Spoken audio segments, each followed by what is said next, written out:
સવારથી વરસાદી માહોલ હતો, શું હજુ પણ એવો જ યથાવત? બિલકુલ પ્રીતિ, જે પ્રકારે દક્ષિણ ગુજરાતમાં ચોમાસાની વિધિવત શરૂઆત થતાની સાથે જ મોડી રાત્રે શરૂ થયેલા વરસાદે સુરતના લોકોની સમસ્યામાં વધારો કર્યો હતો। દ્રશ્ય સીધા જોઈ શકાય છે, જે વિસ્તારમાં જાઓ ત્યાં આ પ્રકારે પાણી ભરાયેલા જોવા મળે છે। સુરતનો અડાજણ હોય, કતારગામ હોય, વરાછા વિસ્તાર હોય, પાંડેસરા હોય, ઉધના હોય, તમામ જગ્યા પર પાણી ભરાતા લોકોની મુશ્કેલીઓ વધી હતી, જનજીવન પર મોટી અસર થઈ હતી। ત્યારે કહી શકાય કે વરસાદે થોડો વિરામ લેતાની સાથે જ મહાનગરપાલિકાની ટીમો દ્વારા ઠેર ઠેર પાણીના નિકાલની કામગીરી શરૂ કરવામાં આવી છે। ત્યારે દ્રશ્ય રોડની સામેની બાજુના જોઈ શકાય છે કે કતારગામથી સુરતના અડાજણને જોડતો આ રોડ છે કે જ્યાં આગળ પાણી ભરાતા અહીંયા 3 થી 5 ફૂટ હતા, પણ વરસાદે થોડો વિરામ લેતાની સાથે જ વરસાદ ધીરો પડતા જ મહાનગરપાલિકાની ટીમો પહોંચી છે પાણીનો નિકાલ કરવા માટે। દ્રશ્ય જોઈ શકાય છે, પોલીસના જવાનો હોય કે મહાનગરપાલિકાની ટીમો ખડા પગે ઊભા રહી પાણીનો નિકાલ કરી રહી છે। ત્યારે ફરી એક વખત વરસાદે પોતાની ગતિ ધીરે ધીરે વધારી છે અને જેને લઈને ફરી એક વખત પાણી ભરાવાની સમસ્યા સામે આવે તેવી શક્યતાઓ છે। દ્રશ્ય જોઈ શકાય છે કે બેરિકેડિંગ કરતા મહાનગરપાલિકાના અને પોલીસના જવાનો દેખાય છે અને જે પ્રકારે કહી શકાય કે સતત પાણીને લઈને લોકોની સમસ્યા વધી હતી। જોકે સુરતથી કતારગામને જોડતો જિલ્લાની બ્રિજ છે, ટ્રાફિકથી જામ છે, એટલે કે કતારગામ જવું ખૂબ જ મુશ્કેલ છે, કારણ કે કતારગામ વિસ્તારમાં વેલ રોડ વિસ્તારમાં પણ પાણી ભરાયેલા છે। એટલે કે કતારગામ હોય, અડાજણ હોય, રાંદેર હોય કે સુરતનો કોઈ પણ વિસ્તાર હોય, છેલ્લા 12 કલાકથી પડી રહેલા અવિરત વરસાદને લઈને શહેરના ઠેક ઠેકાણે પાણી ભરાયાની સમસ્યાઓ સામે આવી રહી છે। કરોડો રૂપિયાના ખર્ચે મહાનગરપાલિકાએ પ્રી મોન્સૂનની કેવી કામગીરી કરી છે તેની પોલ આ વરસાદે ખોલી કાઢી છે। પ્રીતિ, બિલકુલ કીર્તેશ, કારણ કે હજુ તો ચોમાસાની શરૂઆત છે અને પ્રી મોન્સૂન કામગીરી નથી થઈ અને આવા પ્રકારની પરિસ્થિતિ સર્જાય, હજુ વધારે વરસાદ પડે તો સુરત શહેરમાં જે હાલત થશે તે ખૂબ જ ચિંતાજનક બનશે। બિલકુલ પ્રીતિ, મહાનગરપાલિકાએ કરોડો રૂપિયાના ખર્ચે પ્રી મોન્સૂનની જે રીતે કામગીરી કરી છે તેની પોલ પહેલા જ વરસાદે ખોલી કાઢી છે।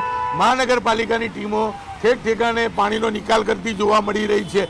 ગઈકાલે 12 વાગે શરૂ થયેલો વરસાદ, આમ તો દક્ષિણ ગુજરાત કહી શકાય કે સૌથી વધુ વરસાદ પડતો વિસ્તાર છે અને પ્રથમ વરસાદે જ આ પ્રકારના દ્રશ્ય જોવા મળતા હોય, ત્યારે સુરતના અડાજણ વિસ્તાર કહી શકાય કે જ્યાં વરસાદને લઈને સૌથી વધુ વરસાદ આ વિસ્તારમાં પડતો હોય છે, જેને લઈને પાણી ભરાવાની સમસ્યાઓ સતત સામે આવી રહી છે। ત્યારે ચોક્કસપણે તંત્રની બેદરકારી સ્પષ્ટપણે દેખાઈ રહી છે। હજુ તો સિઝનના 4 મહિના બાકી છે, ત્યારે પ્રથમ વરસાદે તંત્રની પોલ ખોલવા સાથે લોકોની મુશ્કેલીમાં વધારો પણ જોવા મળી રહ્યો છે। બિલકુલ, આ ઉપરાંત કીર્તેશ, હાલ જે પાણી નિકાલની કામગીરી શરૂ કરવામાં આવી છે તે કેવા પ્રકારની છે, કઈ રીતે પાણી નિકાલ કરવામાં આવી રહ્યું છે? હું ફરી એક વખત દ્રશ્યો બતાવવાનો પ્રયાસ કરીશ। બેરિકેડ સુધી કેમેરામેન જીગરને કઈ જવાનો પ્રયાસ કરશે કે ત્યાં આવેલી તમામ લારીઓ, તમામ દુકાનો સુધી પાણી પહોંચાતા। જો કે અહીંયા સવારના સમયે પાણી વધારે તો પણ મહાનગરપાલિકાની ટીમ પહોંચી છે અને પાણીનો નિકાલ કરતી જોવા મળી રહી છે કે અહીંયા પાણી એટલું હતું કે ગાડીઓ પસાર થઈ શકે તેવું નહોતું, પણ મહાનગરપાલિકાની ટીમો પહોંચી પાણીનો નિકાલ શરૂ કર્યો છે। જોકે વરસાદે ગતિ ધીરી કરતા પાણીનો નિકાલ થઈ રહ્યો છે, પણ ફરી એક વખત વરસાદે પોતાની ગતિ વધારી છે, જેને લઈને ફરી એક વખત પાણી ભરાવાની સમસ્યા ચોક્કસપણે સામે આવે તેવું દેખાઈ રહ્યું છે। જોકે આગામી 24 કલાક દક્ષિણ ગુજરાતમાં ભારેથી અતિ ભારે વરસાદની આગાહી છે, ત્યારે મહાનગરપાલિકાના તમામ કર્મચારીઓની તાત્કાલિક ફરજ પર હાજર થઈ જે વિસ્તારમાં પાણી ભરાયા છે ત્યાં તાત્કાલિક પાણીના નિકાલની સૂચના આપવામાં આવી છે। પ્રીતિ, જી બિલકુલ કીર્તેશ, આભાર, સતત માહિતી આપતા રહેજો। પરંતુ હાલ જે રીતે સંવાદદાતાએ જણાવ્યું કે અહીં દક્ષિણ ગુજરાતમાં હાલ મેઘરાજા તોફાની બેટિંગ કરી રહ્યા છે, ખાસ કરીને સુરતમાં જે પ્રકારે મોડી રાતથી વરસાદની શરૂઆત થઈ જેના કારણે જળબંબાકારની પરિસ્થિતિ સર્જાઈ છે। અડાજણ વિસ્તાર, રાંદેર વિસ્તાર, ચોકસીવાડી વિસ્તાર, આ તમામ એવા વિસ્તારો છે સુરતમાં કે જ્યાં ઘૂંટણસમાં પાણી ભરાઈ ગયા છે। ધીરે ધીરે પાણી નિકાલની કાર્ય પણ શરૂ થયું છે। તો સુરત જિલ્લામાં સાર્વત્રિક વરસાદ, જિલ્લાનું ચેરાપુંજી ગણાતું એવું ઉમરાપાડામાં ધોધમાર વરસાદ પડી રહ્યો છે। ઉમરપાડાના વરેહે નદીમાં પૂર જેવી સ્થિતિ સર્જાઈ છે।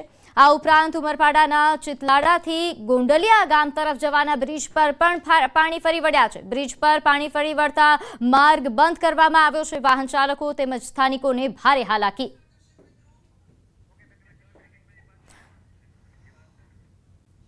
તો રાજકોટના ધોરાજી પંથકમાં પણ આવેલી ભાદર ડેમ 2 ઓવરફ્લો થયા હોવાના સમાચાર. ભાદર ડેમ 2 ઓવરફ્લો થતા એક દરવાજો ખોલવામાં આવ્યો છે. એક દરવાજો ખોલવામાં આવતા હેઠવાસના ગામોને ચેતવણી આપવામાં આવી છે. ધોરાજીના ભોલા, સુપેડી, આ ઉપરાંત ભોલ ગામડા, ઉપલેટાના સમઢિયાળા, ભીમપોર, લાઠ, ભીમોરા, પોરબંદરના કુતિયાણા, માંડવા અને રોગડ તેમજ નવી બંદર સહિતના ગામોને સાવચેત રહેવા તાકીદ.